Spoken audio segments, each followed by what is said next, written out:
deal is Larry Boa for Ivan DeJesus. Not too bad. A bouncing ball headed for right field. Ryan Sandberg was a throw-in.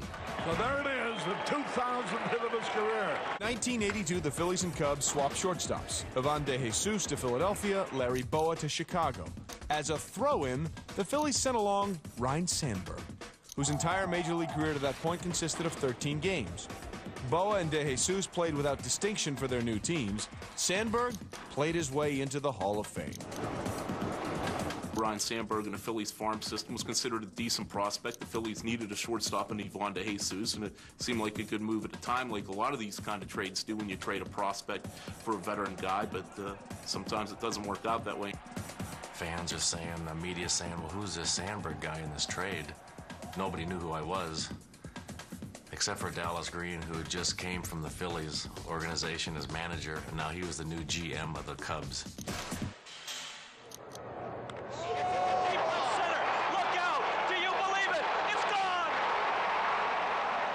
In 15 star-spangled seasons with the Cubbies, Sandberg was a 10-time All-Star, amassing more than 1,000 RBI and nearly 2,400 hits and winning 9 Gold Gloves. Best offensive second baseman that I've seen, I've played against.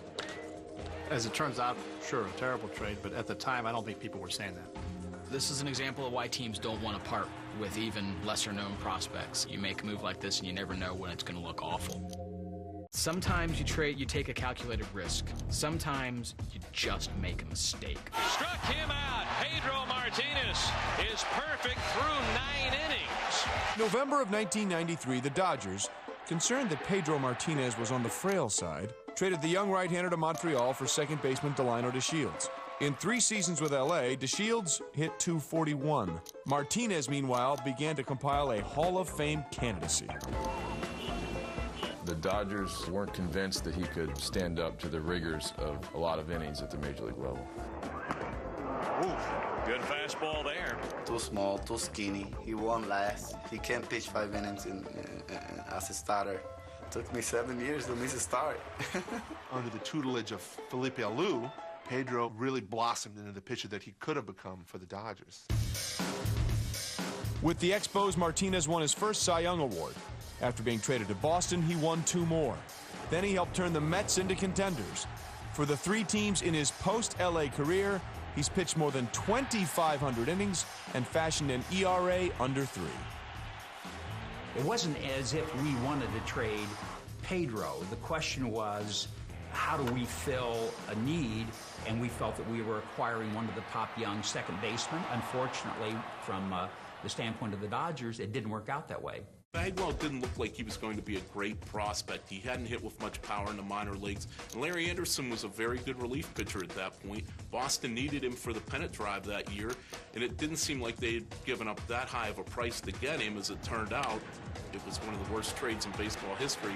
With a month remaining in the 1990 season, Boston, wanting a bullpen shore-up as it contended for the AL East title, picked up aging reliever Larry Anderson from Houston. In return, the Astros got a third base prospect named Jeff Bagwell, who was languishing behind the hitting machine that was Wade Boggs. The Red Sox never thought in terms of anything beyond Baggs playing third base. Well, how is he going to play third base? Boggs is at third base. So he's excess baggage.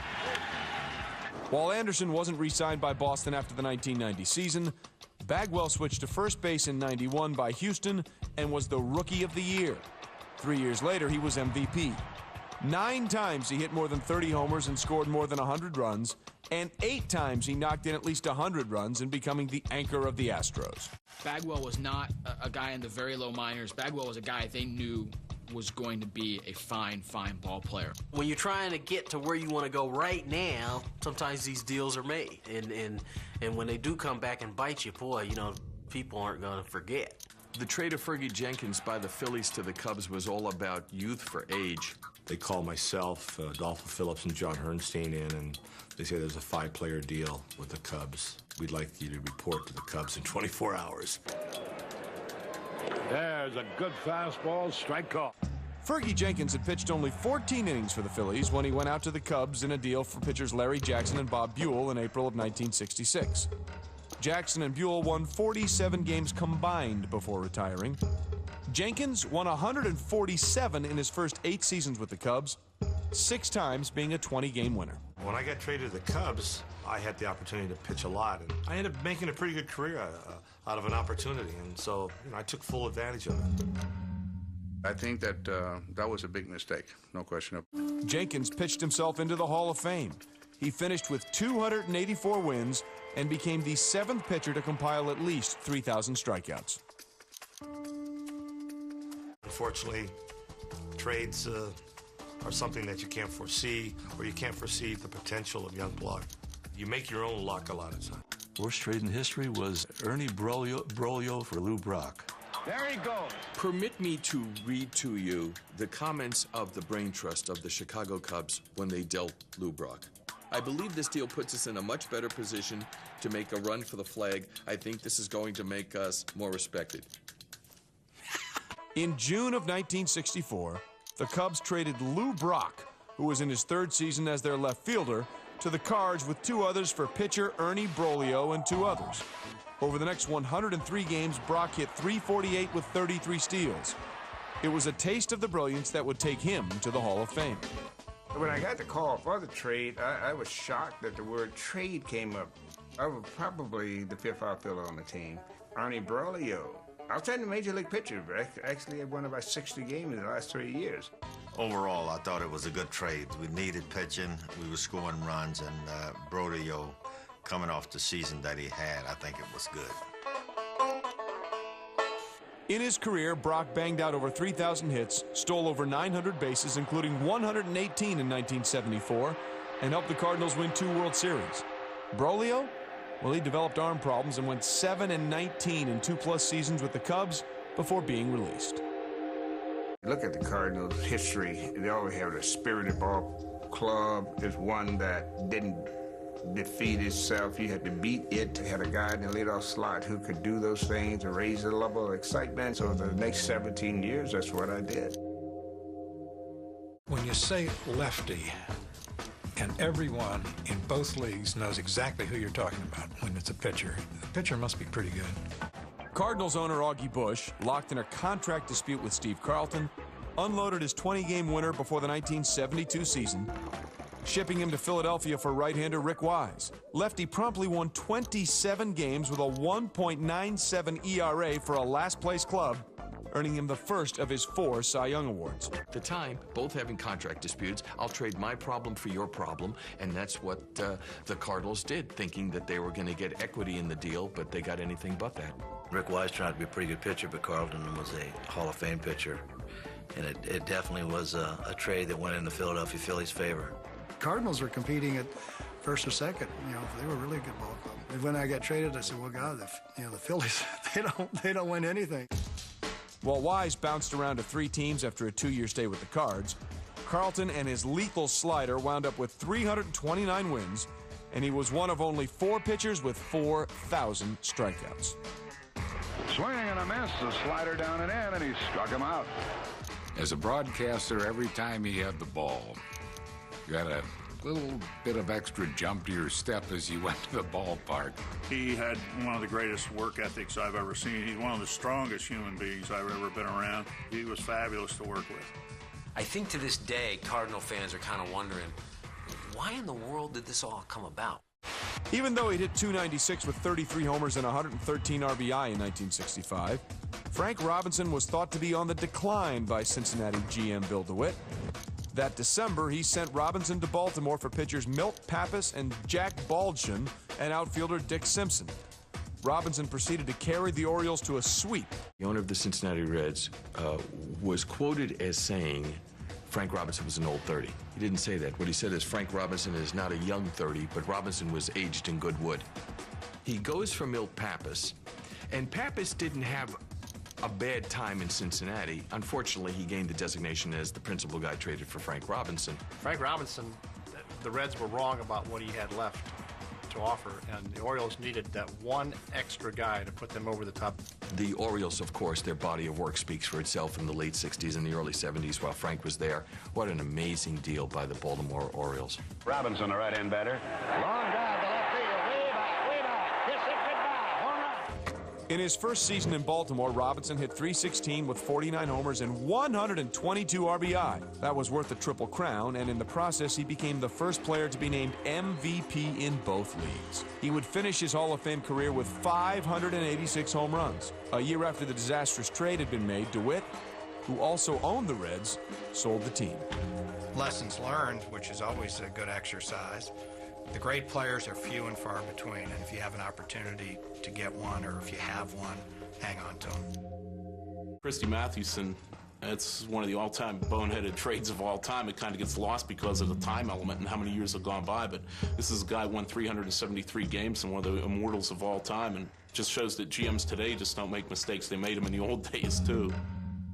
After the 1900 season, Cincinnati sent young right-hander Christy Mathewson to the New York Giants for sore-armed Amos Ruzzi, who hadn't pitched in 2 years and would never win a game for the Reds. Mathewson? Well, he racked up 20 wins in his first year with the Giants. Mathewson had the ability to learn a new pitch instantly. Show him how you throw it, and he would throw it. And he had such a fine gamesman's mind that the pitch would go right into his repertoire. Baffling hitters with his killer fadeaway, Mathewson won at least 22 games for 12 straight seasons. In 1908, he won 37, which remains the National League's single-season record. 1900 and 1920, he was the best pitcher in baseball. He made the Giants, the New York Giants, the first super team in baseball.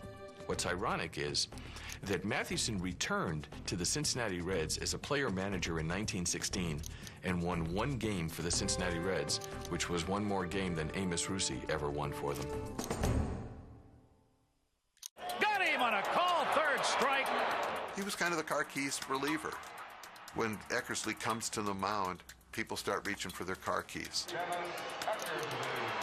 As soon as he came in the game, the guys that wrote the newspapers just started doing the story right there. In 1986, Dennis Eckersley was a floundering 6-11 starter with a 4.57 ERA for the Cubs.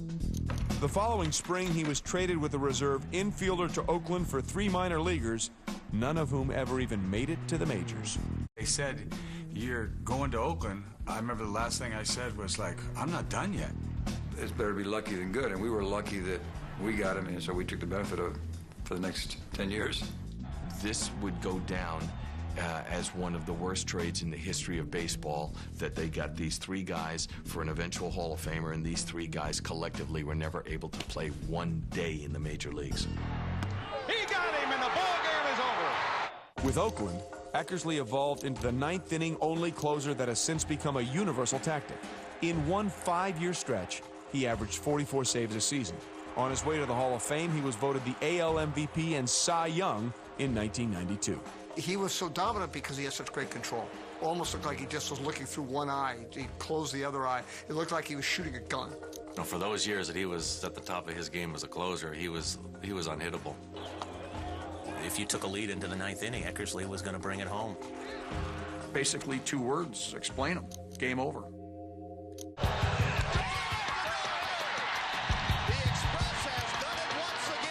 People remember where they were when Kennedy was shot. People remember where they were when Neil Armstrong stepped on the moon. I remember that. I also remember where I was when Nolan Ryan was traded. I personally will never forgive the Mets for trading Nolan Ryan. Nolan Ryan wanted out of New York in December of 1971. The Mets granted a wish their fans would forever regret. The hard-throwing righty was shipped to the Angels with 3 forgettable players for infielder Jim Fergosi, who was traded away in 1973. Don't trade a young pitcher of that caliber, no matter how many young pitchers you have. The day when he was traded from the Mets is rude, and there are 3 organizations who feel like they were blessed to have him. A lot of people say, well, you know, Nolan Ryan couldn't pitch in New York, you know, and he couldn't take the pressures of the city. Those things had nothing to do with it. Ryan remained a power pitcher well into his 40s. His flame ball and drop-off-the-table curve produced more strikeouts than anyone in history. He won 295 games with the Angels, Astros, and Rangers, giving him a total of 324 wins, and specialized in the no.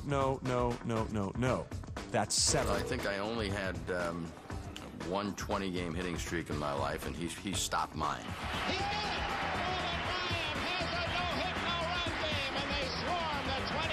To throw one no-hitter is an astonishing thing. 2 is historic. To throw 3, 4, 5, 6, 7 no-hitters is almost beyond belief.